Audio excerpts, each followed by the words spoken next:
Benvidos ao Faladoiro. No programa de hoxe reunimos nesta mesa a 4 representantes de diferentes asociacións veciñais.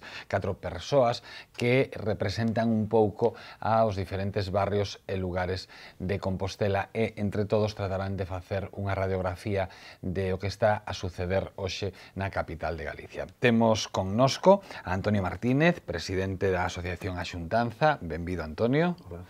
Tamén temos connosco a Luís Matos, que é o presidente da Asociación Doutor Maceira de Conxo. Benvido, Luís. Hola, moi boas.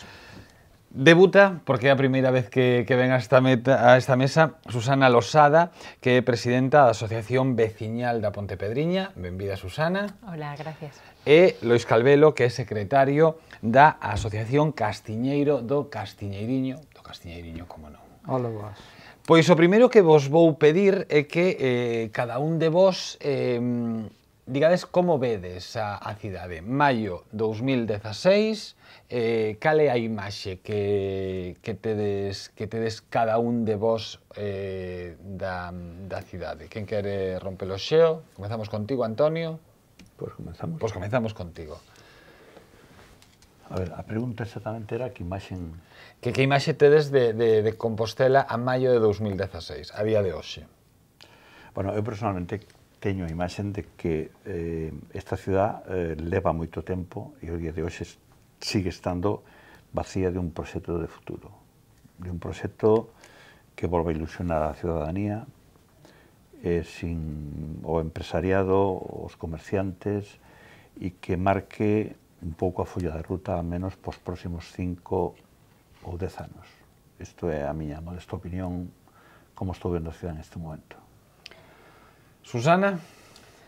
Bueno, eu, sin embargo, non a vexo vacía de proxecto de futuro. Vexo que hai cambios que, en principio, poden ser positivos porque implican unha maior participación da cidadanía, que é algo que nos, polo menos desde a Asociación Pontepedriña, viñamos reclamando. Que logo, como vexo a cidade, pois eu vexo a viva, pero tamén creo que necesita levar á práctica unha serie de cambios que están sobre a mesa, que están ben plantexados, pero necesitamos materialización desos proxectos. Luís? Eu vexo a cidade casi como unha parturienta que non dá nacido botado fora o neno, non? De dicir, está un montón de proxectos sempre aí, no Maxín Popular, está a estación intermodal, está a Cidade da Cultura que non se sabe que vai a ser dela nin que proxecto se lle quere dar, o sea, que finalidade se lle quere dar, están as infraestructuras todas pendentes, está, digamos,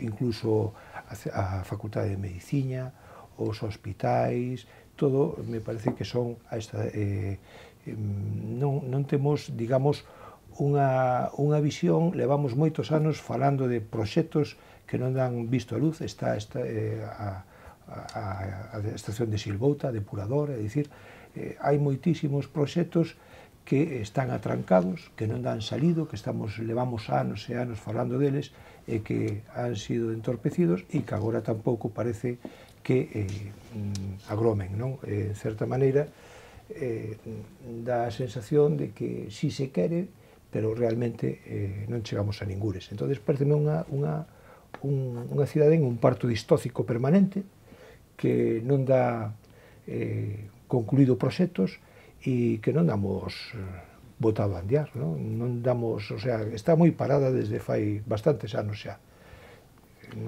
Lois? Si, vamos a ver, creo que se van facendo as cousas a parches. Para non coincidir cos compañeros e que a compañeira, se van facendo cousas con parches, pero non hai un diseño de cidade, de concello. Entón, pois vanse facendo as cousas segundo van surdindo, pero non hai, xa digo, un proxecto, nin había un proxecto de futuro respecto ao que se quere de Santiago como cidade, como concello na súa totalidade, non? Por outra parte, quería aínda salíndome un pouco do marco do que ti preguntabas, que nos, a Asociación de Veciños do Castiñeiriño, sempre o facemos por norma, sempre damos un ano de gracia a calquera alcalde que entra, entón a partir do ano pois empezamos a demandar as cousas que consideramos son importantes para o noso barrio, pois con toda a forza con que podemos facelo, non? Entón, aínda que hoxe vimos a falar aquí, non hai problema ningún, digamos que eso en algunha medida pois bueno, nos mediatiza. Entón, vamos a esperar a suña, o fixemos cos anteriores alcaldes, que a anterior corporación máis que os anteriores alcaldes, que lembrome que con Conde Roa non chegamos a ter ningún tipo de rifirrafe, produto de que tuvo que dimitir antes, non? Pero si despois tivemos algún co seguinte, non? Por eso digo que, bueno, que vamos a falar, non hai problema ningún en falar, pero que sí é certo é que como asociación de veciños, na medida en que aquí estamos falando en representación delas, pois nós temos este ano de gracia que lle concedemos a calquera alcalde que entra, non?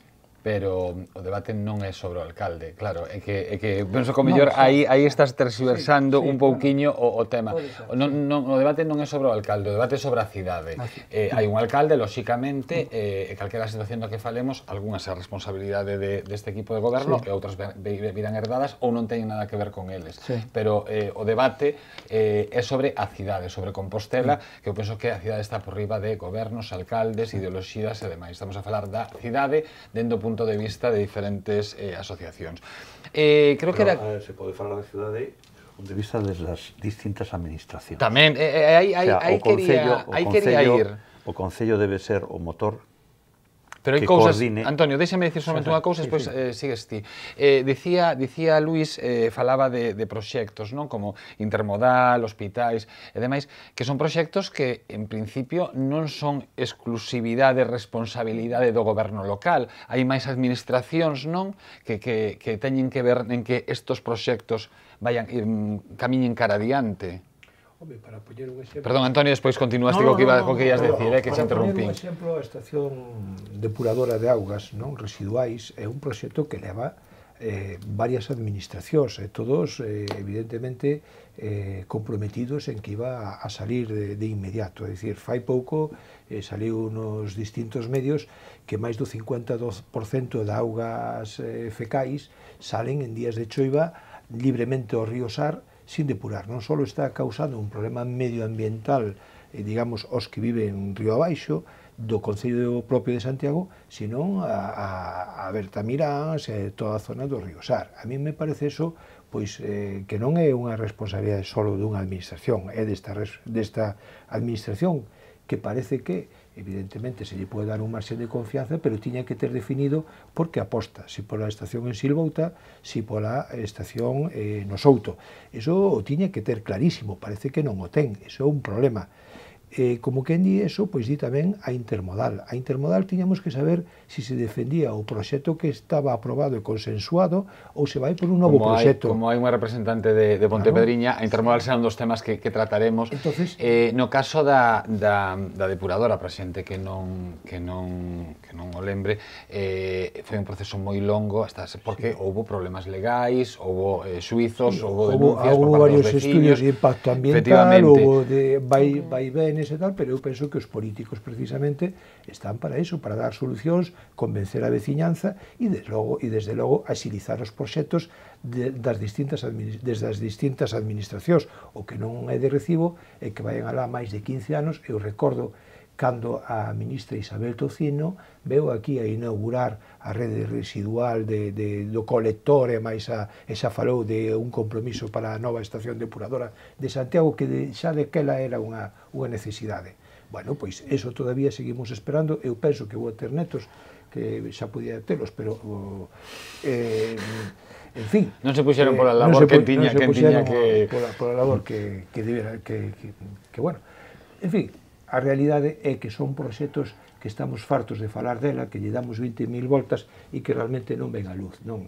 E sobre o que se perderon moitos cartos que iban a vir de Europa, porque en estos momentos, claro, entón, efectivamente, hai, en este caso, si é unha cuestión municipal, xa era do anterior goberno municipal, que foi quen fixo as modificacións que estaban acordadas en pleno municipal do sitio onde se iba a ubicar, houve unha nova proposta e isto non chegou a consumarse.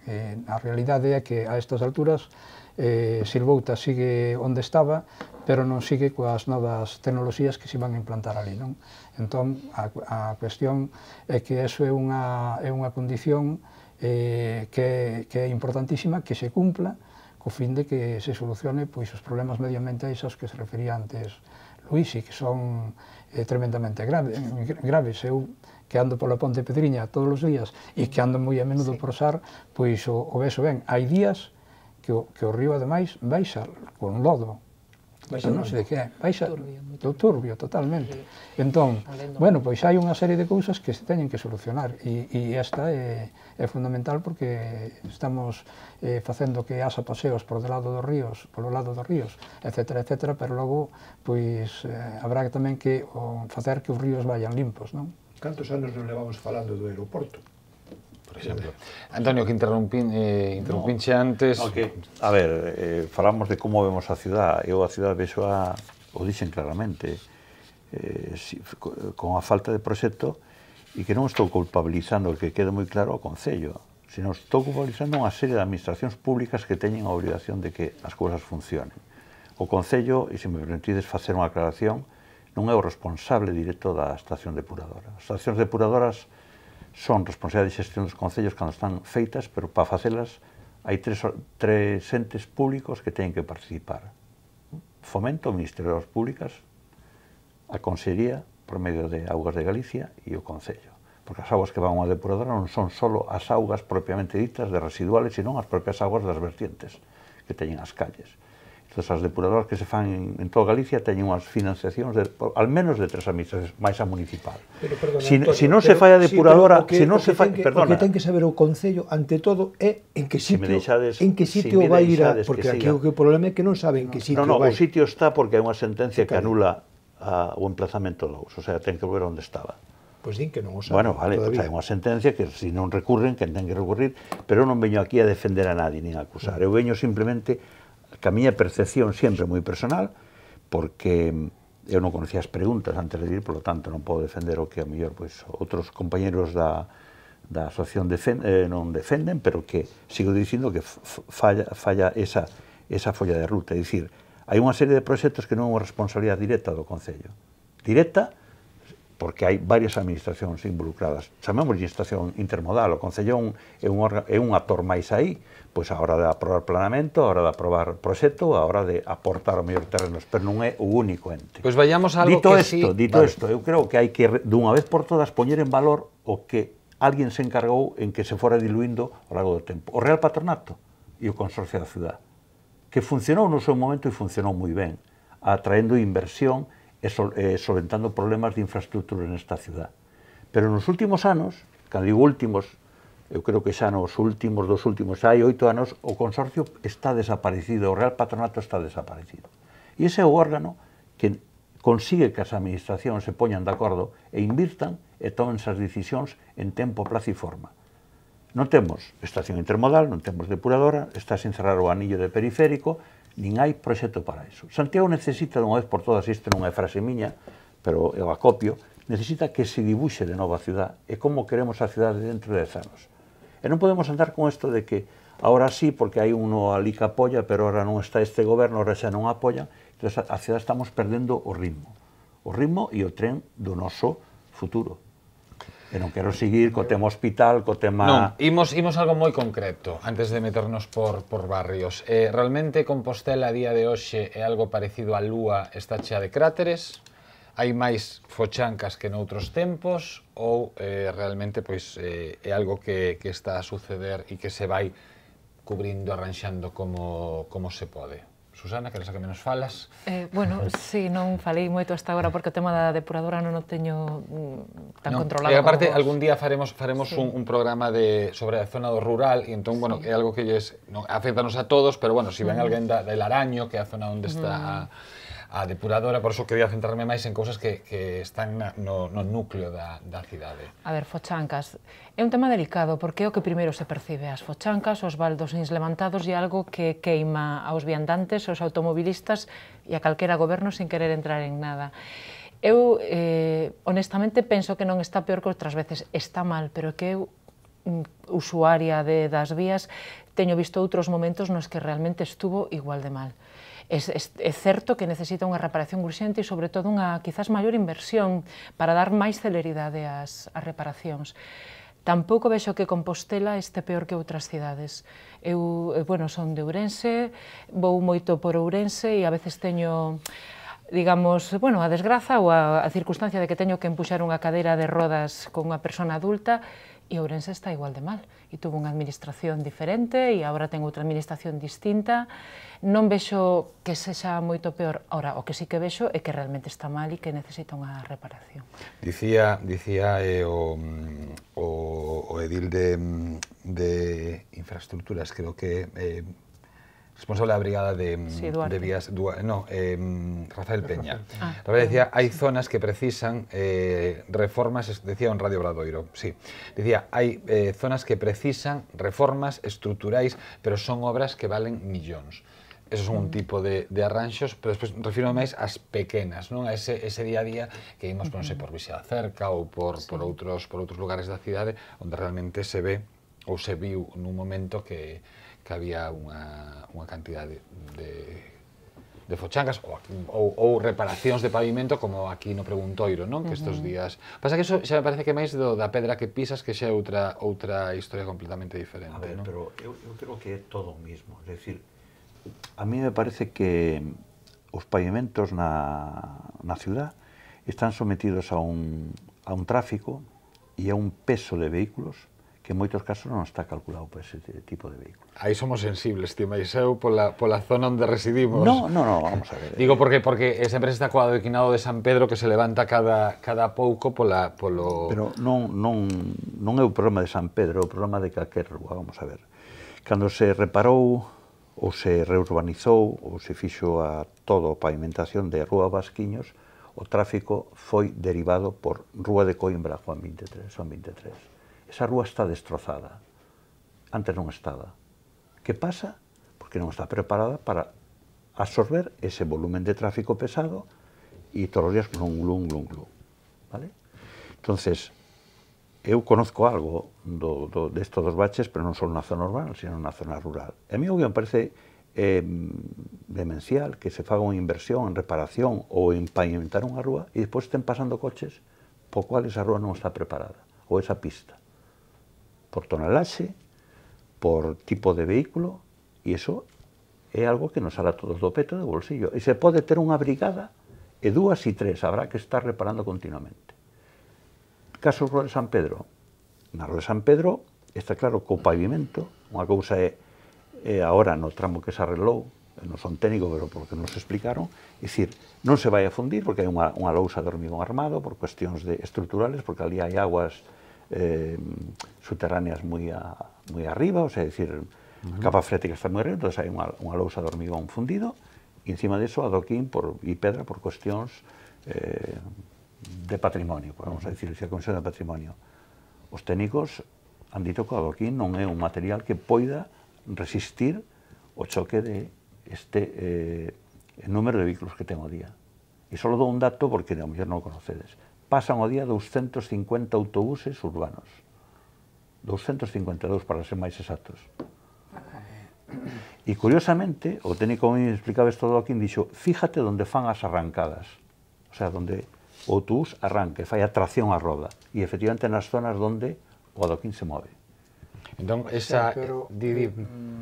Vamos a ver, eu creo que hai uns técnicos municipais, hai unha xente que diseña ou que estudia que tipo de materiais se teñen que usar en determinados espazos e que se eso se fai mal, pois é responsabilidade do Concello, que é o que en principio o ten que facer, sea cal sea o color que teña. Cando é responsabilidade, que tamén o é moitas veces do Ministerio, que aquí hai obras de vías de comunicación que as fai o Ministerio, que fai Fomento, pois é a responsabilidade de Fomento. Entón, cada un as ten que facer en función da capacidade que se lle supón a esa vía de comunicación. Entón, se arranxan fochancas e ao cabo de un mes ou dous volven a estar igual, pois alguén terá a responsabilidade e alguén terá que dicir que eso ou se fixo mal ou se fixo no tempo en que non se debía facer. Bueno, botando unhas declaracións que fai Rafael Peña, o día 29, di que a día neses días, nesa semana, non se levantara ninguna fochanca nova. Non se, bueno, aquí está a traducción castelán, non se había levantado ningún bache reparado. E soamente apareceran, según palabras de Rafael Peña, un par de fochancas novas en Virse da Cerca en Xoán 23.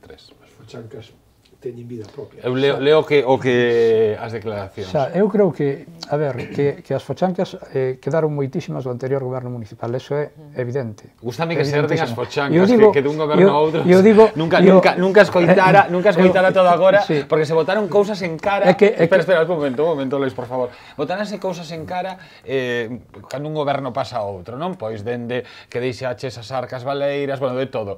Pero herdanza de fochancas, penso que isto é algo único noso, Non a quere ninguén. Non a quere ninguén, a herdanza de fochancas continúa.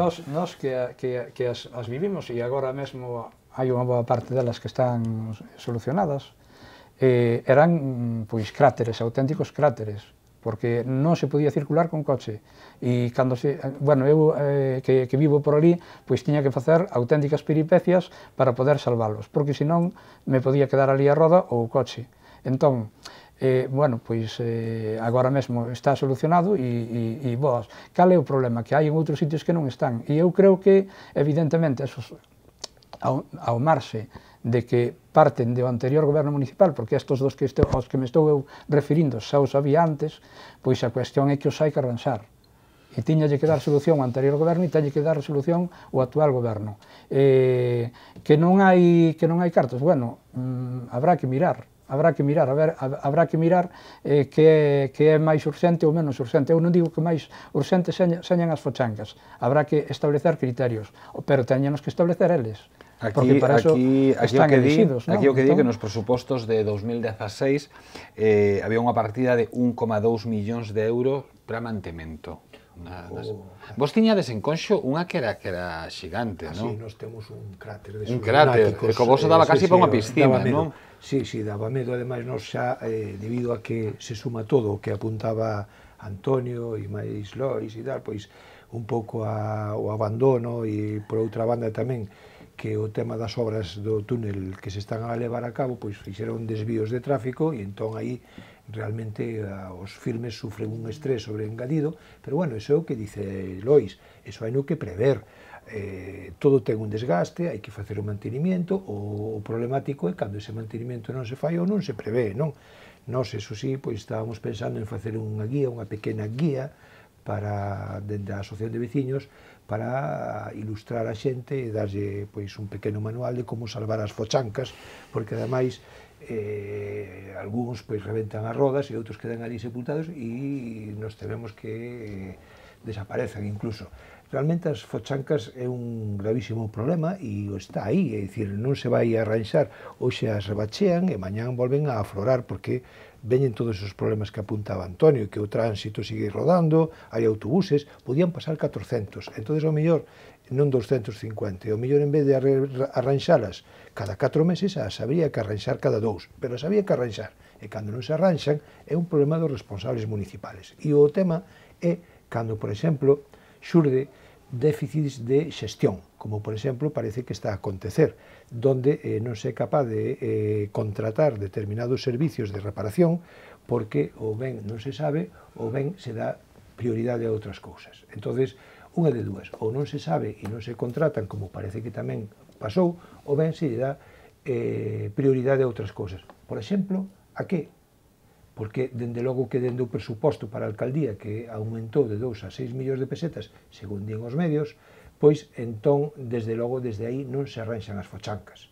As fochancas arranxanse dende a Brigada de Vías e Obras. dende esa concellería, non? Susana? Bueno, se me permitides engadir, é que creo que tamén nos estamos esquecendo dun aspecto das fochancas e dos firmes levantados tamén nas beirarrúas. E é que as fochancas non solamente afectan o que é o tráfico rodado, afectan tamén as persoas, sobre todo as que teñen problemas de mobilidade, que a veces nos esquecemos delas. Da accesibilidade, efectivamente. Exacto, mira, por exemplo, no noso barrio temos integrado a xente que está no colectivo Compostela Sin Barreiras. Eu vos conto a miña experiencia outro día guiando unha cadeira de rodas, nunha fochanca moi mínima, casi me sale disparada a persona que guiaba. E era moi pequena.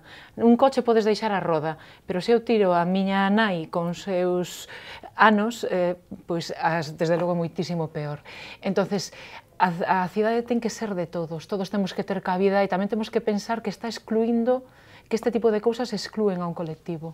Si estamos pensando solamente, ter razón, no automóvil, nos medios de transporte, pero non pensamos na accesibilidade e facerlle máis doada o que diste unha cidade que faga doada a vida a todos os seus habitantes. Rematando xa co tema do tráfico, un pouco, bueno, primeiro, van volver os volardos a San Pedro, non van volver? Porque a veces aparecen os volardos, hai como palmas. Sí, son así como... Para ser 6 ou non sei, ou 8 que deben de ser, tamén dan de sí. Pero os queredes ou non os queredes? A ver, parece que de momento non van a volver, nin volardos nin sardineras, pero todo supoño que vai estar en función de resultados. De aquí a finales de xuño se valorarán e despois... Que tipo de resultados me das? Pois... Se non se atropella ninguén, claro. Que non os coches non invadan as beirarrúas, e que haxa un mínimo de respeto. E que, bueno, para xente que non, claro, non hai unha distancia de altura, está todo mesmo... Pero que aí non hai beirarrúas, realmente. Entonces, se non hai os volardos, os peóns están amenazados, eso é indubitable, porque pasan os autobuses e pegan uns ángulos de xiro, e comentábamos antes, que non levan a xente de milagro. Vamos a ver, Luís, eu creo que cando todos sacamos un carné de conducir, nos din que cando circulas por unha rúa onde non hai delimitación para peóns e vehículos, tens que adaptarte á velocidade do peón. Punto 1, sí ou non? Os que conducimos o temos permiso de circulación, lei de circulación vial. O sea, que hicieron os condutores dos autobuses. Bueno, pues decirlo, o sea, así de claro hai que decirlo. E cando ese espacio pode estar limitado, que na Rúa de San Pedro pode darse as dúas interpretacións, porque son pavimentos, un é adoquín e outro é lousa de pedra, pois hai que respetar o carril de circulación. E a Rúa de San Pedro, porque non recordo, está limitado a 20 km/h. E outra cousa é que eso non se respete. Paso, Susana, pero antes tamén quería dicir unha cousa, igual de perigoso. Digo, agora estou falando como veciño, non estou falando como igual de perigoso, pareceme que non estén os volardos, como, por exemplo, un pouco máis arriba, onde a calle estreita, que a aceira é mínima. Que non podes pasar con un paraguas, senón un autobús ou un camión. Claro. Ten que parar, senón non pode. E nunca, bueno, gracias a Deus nunca pasou nada, porque sempre baste... Bueno, sabes que nesa zona pois tes que andar con máis cuidado. Susana. Mira, eu era polo tema das beirarrúas que falábamos. Nos, gracias a que esta xente de Compostela Sin Barreiras nos está axudando a ver cousas que nos, como viandantes, sin problemas, de momento, de mobilidade non veíamos. O ideal, e teñen toda a razón, eu non fun capaz de velo hasta que eles non lo dixeron, que as beirarrúas non estén elevadas, que estén a nivel. Por que? Porque non fan máis que, digamos, que poñer barreiras e dificultades ás persoas que teñen problemas de mobilidade. Temos que aprender a conducir, a andar e a movernos de outra maneira, e facer as cidades para a xente, que iso é algo que nos está faltando. Estamos dando sempre prioridade aos coches. Os volardos tamén son un obstáculo. Eu vin caer a xente maior por non ver un volardo. Entonces, é certo que temos que conseguir a maneira, eu non sei cal, a verdade, de que ningún automóvil invada ningunha beirarrúa, pero non debería de haber desnivel. Dadesvos conta de que unha pequena cota é a veces un obstáculo insalvable para unha cadeira. Para rematar co... Falamos aquí de viales, ahora que está Susana, vou sacar un tema que ela conoce, creo que ben. Vial Campo Amor, que vai desde a rotonda. Se fala moito deste vial, pero nadie di a verdade. É dicir, este vial é un vial que era de 2 carriles. Ai, non sei que decimos a verdade. Perdón, con 2 carriles, un arcén. O arcén está servindo de vial e non ten o firme de vial, porque os arcén non se gastan os cartos as administracións, sea a administración que sea, en facer un firme para camión cando vai a ir un peón por ali, non? e se converteu o arcén en vial, e os carriles non teñen o ancho reglamentario. Entonces, todo isto é unha política máis de falta de previsión, de falta de homogeneación e ao mesmo tempo de poñer en peligro a seguridade, porque eu estou convencido que aparte de algún accidente que é un exceso de velocidade claro preciso, outros accidentes han sido porque non hai uns anchos de carril suficientes para ir nunha circulación paralela. Entón, cando un vehículo se encontra con outro vehículo de dimensión máis ou menos tal, ou se encontra un vehículo pequeno cun grande que vai moi, pois, bueno, se vai un poquinho e fora do vial. E iso pasa en moitas zonas. Por lo tanto, adecuamos a veces dunha maneira descarada as calles aos coches, e debe ser ao revés. Exacto, sí. Os coches debense adecuar á ciudad. Por Se a ciudad nos pode digerir, pois... Non estás de acordo? A ver, que hoxe non estás de acordo con dúas cousas. Sí, primeiro que responda.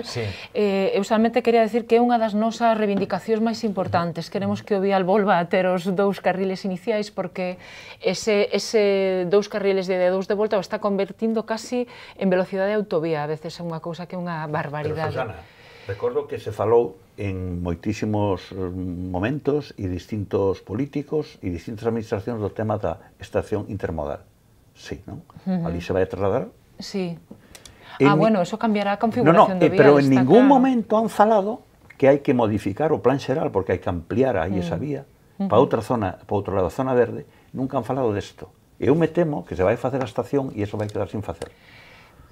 Xa, claro, nós non sabemos cuál vai a ser o futuro do vial co diseño da intermodal, eso non o sabemos, porque se despois pasamos a falar da intermodal... Claro, é que quería pechar unha cousa de San Pedro, bueno, que diga Luís, teño a Lois tamén calado. Non quero ser o último porque de intervir sobre isto, porque a mellor, pois, evidentemente non pode non ser compartida a opinión, pero eu realmente sinto discrepar con Susana, non poden coexistir nun tráfico ordenado, o sea, nunha cidade, pois o tráfico cos peóns nin con outros vehículos. É dicir, ten que haber zonas reservadas para o tránsito de peóns e para o tránsito de vehículos. A Rúa de San Pedro é un exemplo do que é un mal deseño, ao meu modo de entender, donde tenden a coexistir os peóns cos vehículos, sempre con risco para os peóns. Cando coexisten vehículos e peóns, o risco é para peóns.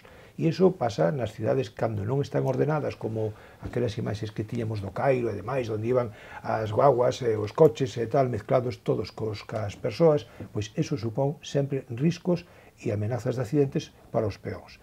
Entón, teñen que haber, por unha banda, que circulen os vehículos que son necesarios, porque nós temos unha doble vertiente. Por unha banda somos peóns, pero despois deixamos de ser peóns e collemos os nosos vehículos para satisfacer outras necesidades e ir a outros sitios.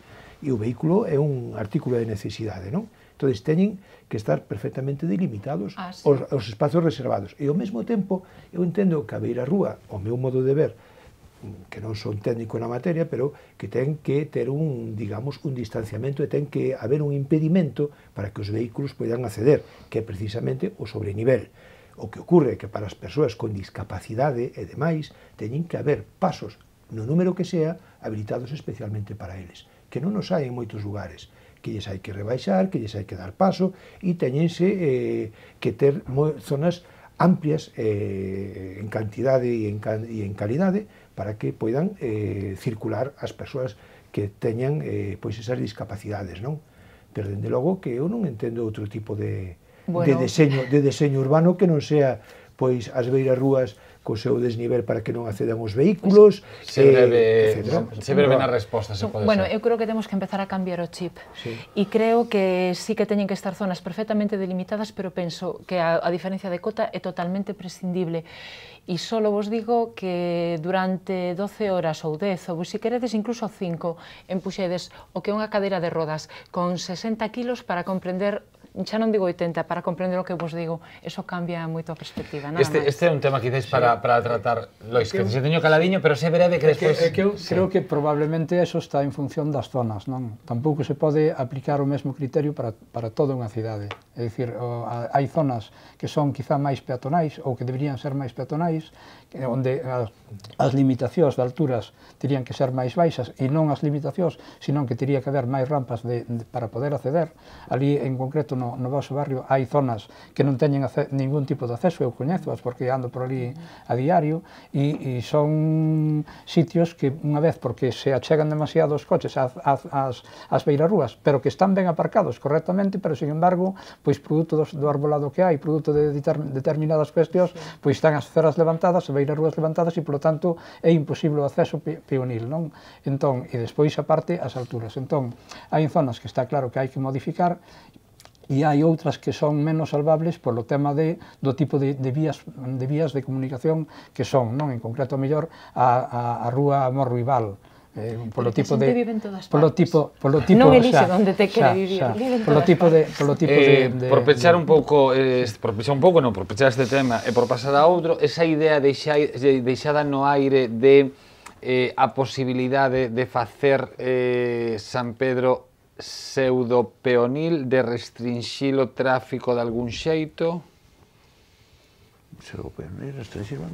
A ver, desde a Asociación de Veciños da Xuntanza nos apostamos que o barrio de San Pedro, aquela zona que ten as calles que son de traza medieval e que, por lo tanto, están dentro do ámbito do Plan Especial de Protección del Casco Histórico, hai que apostar sí o sí pola pacificación do tráfico.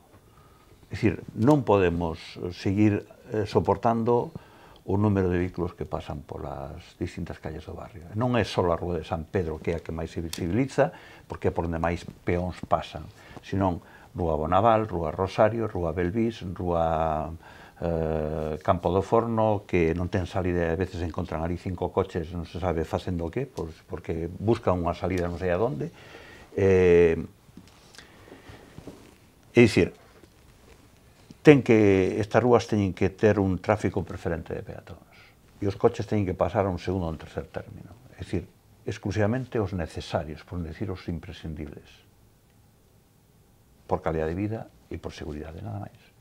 A xente que vive en zonas onde pasan moitos coches está hasta o gorro do impacto sonoro, dos adoquíns, que, bueno, é unha imposición da Comisión de Patrimonio como pavimento, que non é un capricho dun técnico como o mellor Lois podía entender, a Comisión de Patrimonio da Xunta e do Concello deciden que ten que ser el pavimento porque é Camiño de Santiago, pois hai que pagar ese...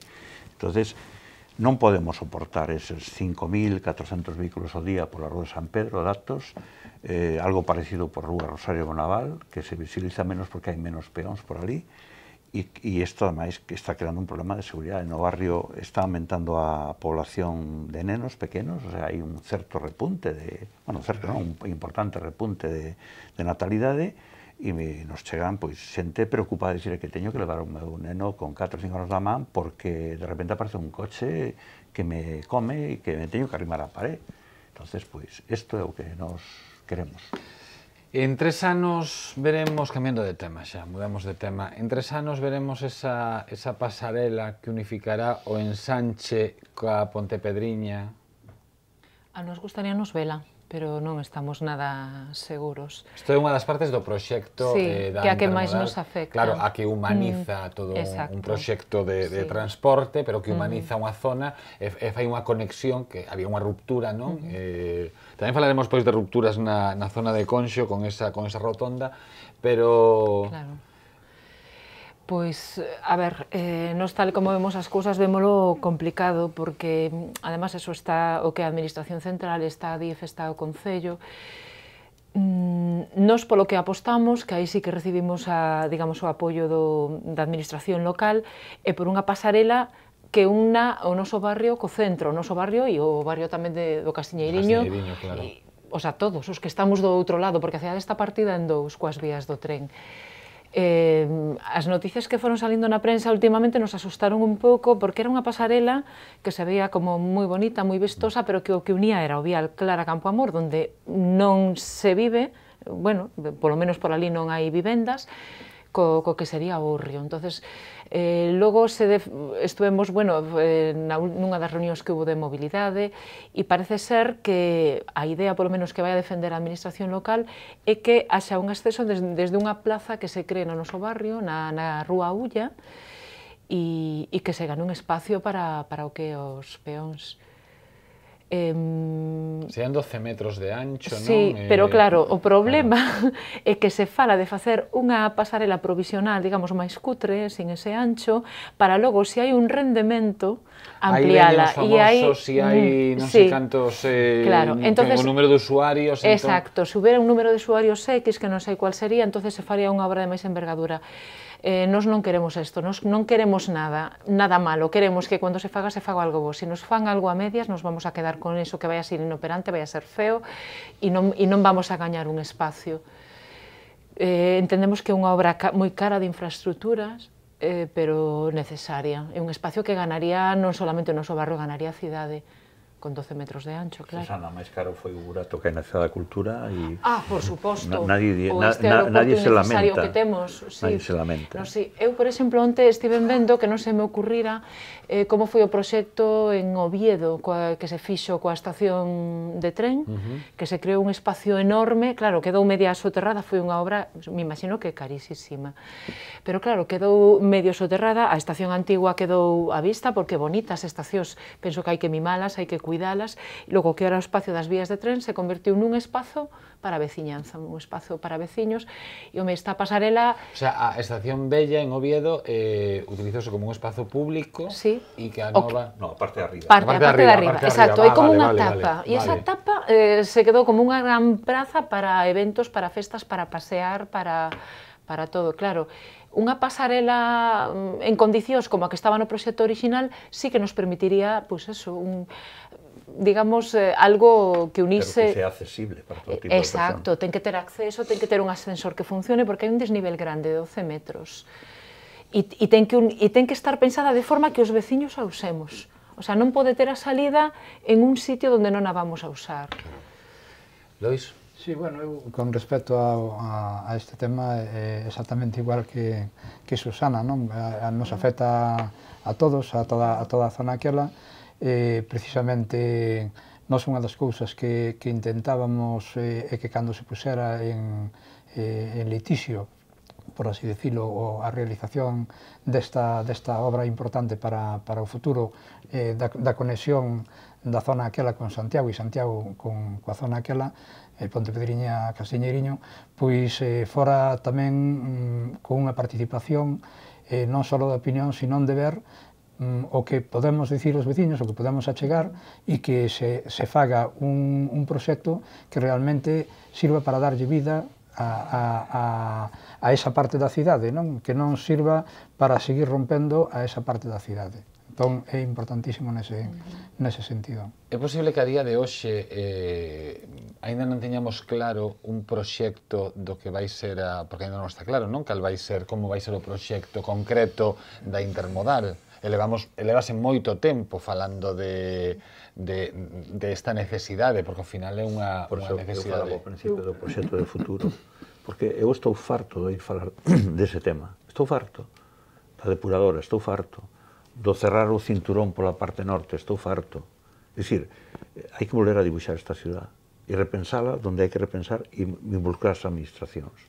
Eu creo que esta ciudad necesita un trato preferente ou especial por parte das administracións. Por todo o que significa. Por a capital de Galicia, por o que é atrayente. O sea, o goberno galego pode vender o que queira fora. Ven e verás, ven e te encontraremos, pero o que vende fora é o Camiño e Santiago. O que vende fora é Camiño e Santiago. Non hai máis que falar cos responsables que traballan en turismo a nivel de turoperadores. O sea, todo ademais é fume. E o que significa isto non é unha broma. Isto é unha broma que move moitos millóns de cartos ao longo do ano. En sectores de turismo e sectores relacionados co turismo. En certa maneira, nos conviña ter tamén un pouco nos claras ideas, porque realmente, apuntaba antes Susana, coxe non vou me meter un pouco contigo, a verdade, métome neste caso, pois penso que merecidamente, porque realmente dixeche o paso, por exemplo, cando nós falamos de proxecto de cidade e de infraestructuras a medio facer e a desenvolver proxectos ideados e non acabados nin iniciados siquera, pois, por exemplo, comentabas antes o do aeroporto como unha obra innecesaria, non? E que non é unha obra que este dimensionada para a cidade. E a mí me parece que iso é todo o contrario, realmente foi unha obra que se fixo, que é unha obra emblemática, que é unha obra que non foi posta en valor o suficiente. Luis, e o problema, non vamos tratar o aeroporto, é que non me dá tempo de tratar o aeroporto. O problema é simplemente que, perdona... No, o problema é que se non falamos do túnel de Conxo, Elixe, ou falas do aeroporto ou non falamos do túnel. Casi prefiro falar... Non, que temos que falar do túnel de Conxo. Falamos, pero que conste que o aeroporto é unha infraestructura necesaria, que o problema é que haya outros problemas aeroportuarios. A idea é que volvades, se vos apetece, noutras ocasións e podemos seguir falando de outros temas. Entón, para rematar, non? O túnel de Conxo, volvemos ao mesmo, aunar dúas zonas, parece que tampouco estades, ou hai sectores que non están moi contentos con esa solución da... Primeiro, pola longitude da obra, que parece que non remata, e despois con esa rotonda que tiña que un pouco facer de unión. Sí. Bueno, é unha obviedade para todos os que non só os de Conxo, senón os que viven na cidade, que iso é unha obra interminable, que levan programada desde fai non sei cantos anos, e ao mesmo tempo que agora se está acabando tarde mal e arrastro, e ao mesmo tempo, pois, con moitas presas para ver se está para xuño, cando realmente, pois, no mellor dos casos vai estar para finales de xullo. Pero, bueno, estamos falando de meses que non pasa nada. Este é un caso que a min, pois, me dá moita envexa e tamén lástima cando se está a falar desas proxectos urbanísticos, de pasarelas, etc. Cando nós, para Conxo, tiñamos como asociación de veciños prácticamente acabada, digamos, consensuada e acadada un proxecto que era unha gran conexión con un túnel soterrado como o que teñen no Castiñeiriño, que lle deron, digamos, solución a aquela fenda que facía o AVE, non? E que realmente quedou ali un falso túnel.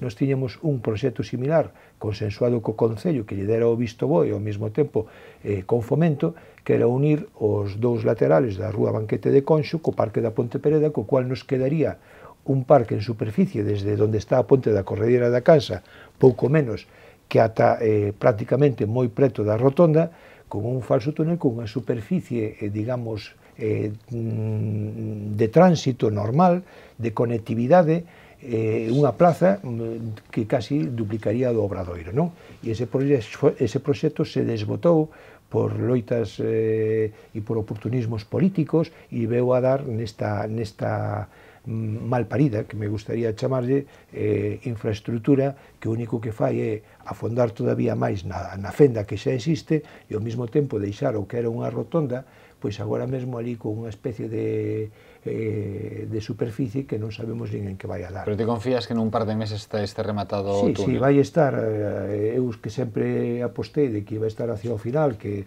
sempre fui un crítico, como moitos vos recordades, pois agora sí tamén podo dicir que no mes de xullo vai estar acabada a obra, evidentemente. A cidade está viva, a cidade... Si, a cidade está... Falta fai que a cidade está viva e seguiremos a falar dela. Moitísimas grazas aos catro por vir ata aquí, por participar e por amosarnos un pouquiño como vedes vos a nosa cidade. Luis Matos, moitísimas grazas. A ti, Carlos. Antonio Martínez, un placer. Gracias. Susana, agardo que o pasaras cando menos ben ou estiveras cómoda. Bueno, o que maltratou foi Luis. Non a maltratou tampouco. Non me sinto maltratada. Para nada. Luis levoulle un pouco a contraria en algún... E dende un punto de vista televisivo agradecese tamén que non haya sempre opinións todas, bueno, que estén de acordo. E Lois Calvelo, como sempre tamén un placer contar contigo aquí no programa. Isto foi o Faladoiro de hoxe, están en Correo Televisión. Sexan moi felices.